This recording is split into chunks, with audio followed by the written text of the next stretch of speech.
नमस्कार दोस्तों। तो आप सभी इंतज़ार कर रहे थे कि बीपीएससी चेयरमैन अतुल सर के द्वारा कुछ प्रेस कॉन्फ्रेंस में बड़ी बात की जाएगी और ऐसी ही कुछ बातें निकल के सामने आ रही है। सबसे पहले तो यह समझना ज़रूरी है कि ऑनरेबल सुप्रीम कोर्ट का जो वर्डिक्ट था, जिसके द्वारा 28 जून 2018 का एनसीटी का जो अधिसूचना थी, जिसको कि रद्द कर दिया गया, क्वैश कर दिया गया। इस वर्डिक्ट के हिसाब से अब यह कानून नहीं है, अब यह अधिसूचना नहीं है। ऐसे में अब बीएड वाले जो है 1 से 5 के पात्र आज के डेट में नहीं है। लेकिन उनका कहना है कि चूँकि अधिसूचना पुरानी है और सभी एग्ज़ाम देने वाले हैं, तो एग्ज़ाम की तैयारी किए हैं, एग्ज़ाम देंगे। लेकिन आप लोगों ने ध्यान से सुना होगा, उसमें उन्होंने कहा है कि यदि आप एग्ज़ाम देने के पात्र हैं, क्योंकि जब फॉर्म फिलअप की जा रही थी तब तो यह अधिसूचना जो थी एनसीटी की गाइडलाइन वो तो थी अस्तित्व में, लेकिन अब वह समाप्त हो चुकी है। तो आप एग्ज़ाम देने के पात्र हैं, लेकिन फल यानी कि रिजल्ट के बारे में उन्होंने कहा कि फल के लिए पात्र हैं या नहीं, यह तय जो है एनसीटी और राज्य सरकार मिलकर करेगी। तो यह क्लियर हो चुका है। साथ में आप लोगों को 2-3 चीज़ें बताना बहुत ज़रूरी है, क्योंकि यह अभी भी जो है कन्फ्यूजन की स्थिति क्यों है। इसकी वजह यह है कि ऑनरेबल सुप्रीम कोर्ट से जो भी वर्डिक्ट आई है, उसके ऊपर एनसीटी के द्वारा अपनी नई अधिसूचना जारी करनी चाहिए थी, जो अब तक नहीं हो पाई है। एनसीटी की मजबूरी यह है कि एनसीटी को अपने अधिसूचना जारी करने से पहले लीगल वेट कराना होता है, जो भी ड्राफ्ट होते हैं। तो हो सकता है यह प्रक्रिया में थोड़ा समय लगे, और एग्जामिनेशन इतने करीब आ चुके थे कि अब कोई भी डिसीजन जो है नया होना मुश्किल था। और राज्य सरकार यानी कि शिक्षा विभाग, बिहार सरकार यह वेट कर रही है कि एनसीटी से क्या अधिसूचना आती है, नई अधिसूचना, नए गाइडलाइन आते हैं, उसके बाद ही वह बीपीएससी को कुछ डायरेक्ट कर पाएगी। तो राज्य सरकार यानी शिक्षा विभाग भी इस पसोपेश में है कि जब तक एनसीटी कुछ नहीं करती है, तब तक वह भी जो है बीपीएससी को कोई भी डायरेक्शन या फिर गाइडेंस नहीं दे सकती है, नहीं कुछ नई बातें उनके सामने ला सकती है। अब बीपीएससी की मजबूरी यह है कि उनकी तैयारी हो चुकी है और अधिसूचना के हिसाब से एग्ज़ाम लेने के लिए पूरी तरह कृत संकल्पित हो चुके हैं कि मुझे उनके एग्ज़ाम लेने हैं। और आज आप उन्होंने देखा है कि उन्होंने कहा है कि 1 से 5 में जो बीएड वाले हैं एग्ज़ाम दे सकते हैं, लेकिन उनके रिजल्ट के बारे में बाद में डिसीजन होगा, जैसा कि निर्णय किया जाएगा। लेकिन इसमें क्या होता है कि जैसे ही डबल बेंच से डिसीजन आए, उसके बाद से ऑनरेबल सुप्रीम कोर्ट में सिविल रिव्यू भी, अभी सिविल रिव्यू का ही कोई पिटीशन गया नहीं है और न ही उसके लिए कोई पहल हो रही है। राज्य सरकार की तरफ से भी एनसीटी से क्या अप्रोच किया गया इसके बारे में कोई जानकारी नहीं है। लेकिन इतना तो तय है कि चूँकि सिविल रिव्यू अगर नहीं होती है तो बीएड वाले 1 से 5 के लिए पात्र नहीं होंगे। और वो सिविल रिव्यू का भी मैटर यह है कि जब डीवी बेंच से निर्णय होता है और सिविल रिव्यू में जाते हैं, फिर से देखने के लिए जब भी सिविल रिव्यू की जाती है, तो उस मैटर में भी यही होता है कि जिन जज साहब, ऑनरेबल जज साहब ने डिसीजन दिया है डबल बेंच से, उन्हीं को इसको देखना होता है। तो संभावना वैसे भी कम हो जाती है। और मुझे लगता है कि एनसीटी ने अभी अपनी जो साइट है उस पर जो ऑनरेबल सुप्रीम कोर्ट के जो वर्डिक्ट है उसको भी अपलोड कर दिया है, यानी कि कुल मिलाकर देखा जाए तो इन प्रिंसिपल उन्होंने एग्री कर लिया है। दूसरी बात यह है कि अधिसूचना आने में थोड़ा समय लगेगा, क्योंकि मैंने पहले ही बताया कि लीगल वेट कराना होता है। उसके बाद जैसे ही वहाँ से आएगी, फिर राज्य सरकार उसके परिप्रेक्ष्य में एनसीटी के नई जो सर्कुलर अधिसूचना के हिसाब से, नोटिफिकेशन के हिसाब से बीपीएससी को वह डायरेक्ट करेगी कि क्या करना है उसमें। ऐसे में आप यह मान के चले कि जो एग्ज़ाम 24, 25, 26 को होनी है, वो एग्ज़ाम होनी ही होनी है, उसमें कोई अब डाउट रह नहीं गया है।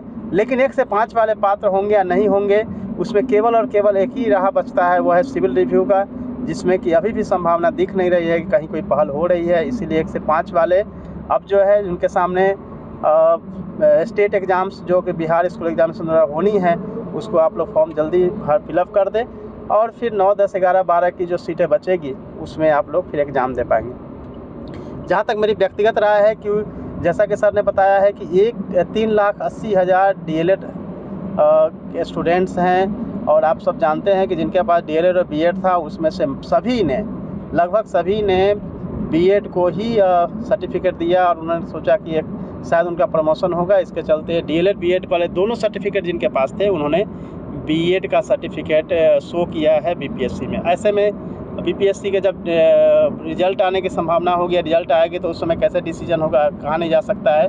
एक ही अधिसूचना में जब बच्चे बीएड वाले एग्ज़ाम देंगे और वापस फिर उनका जब रद्द किया जाएगा या उनका रिजल्ट नहीं दिया जाएगा, ऐसे में फिर बीएड वाले भी कोर्ट के शरण में जा सकते हैं कि एक ही अधिसूचना से दो अलग अलग निर्णय कैसे होंगे। तो यह कहीं ना कहीं कोर्ट में फंसने की संभावना मुझे जो लगती है, मेरी व्यक्तिगत जो राय है उसमें ऐसा लग रहा है।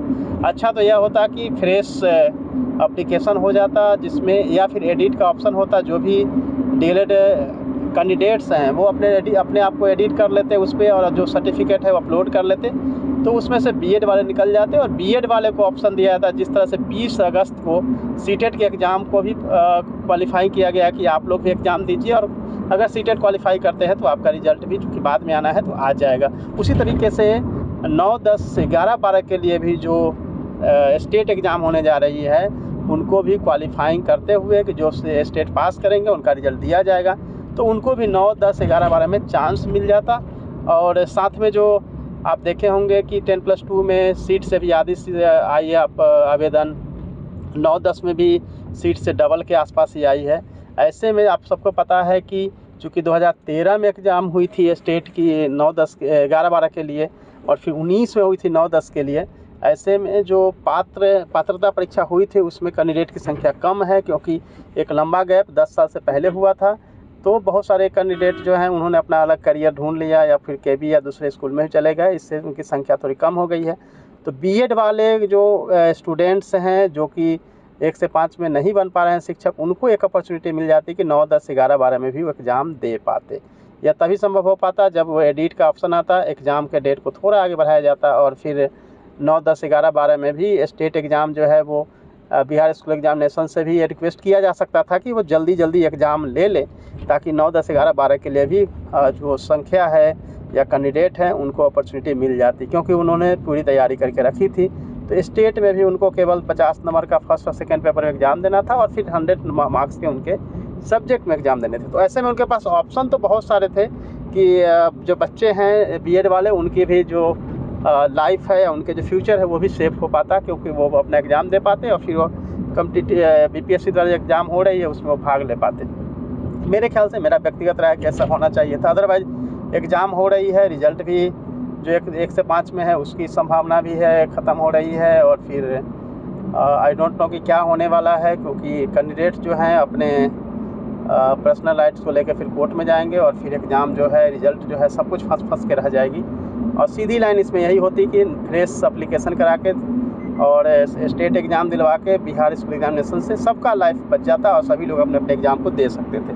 ये मैं पर्सनली ऐसा सोचता हूँ। लेकिन हाँ, एक चीज़ हुई है कि नेगेटिव मार्किंग हटा दिया गया है। ये तो बहुत स्वागत योग्य है कि चेयरमैन सर ने नेगेटिव मार्किंग हटाया है, तो ये अच्छा है कि नेगेटिव मार्किंग हट ही जाना चाहिए, क्योंकि पहले से कोई क्वेश्चन नहीं है, पहले से क्वेश्चन बैंक नहीं है, क्या एग्ज़ाम का पैटर्न है पता नहीं है। उन्होंने इसका रीज़न भी दिया है, बट पूरे जो प्रेस कॉन्फ्रेंस हुआ है जिसको मैंने बड़े ध्यान से सुना है, ये प्रेस कॉन्फ्रेंस में बातें जो है वो जहाँ थी वहीं की वहीं रह गई है।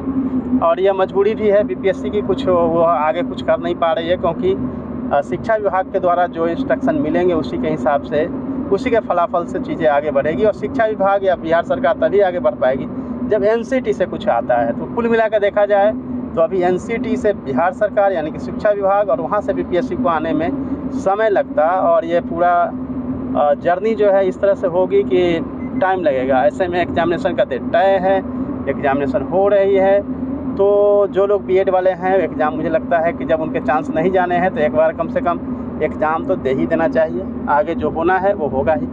चलिए, ऑल द बेस्ट। फिर आपको अपडेट करते हैं। तैयारी के लिए आप बने रहिए।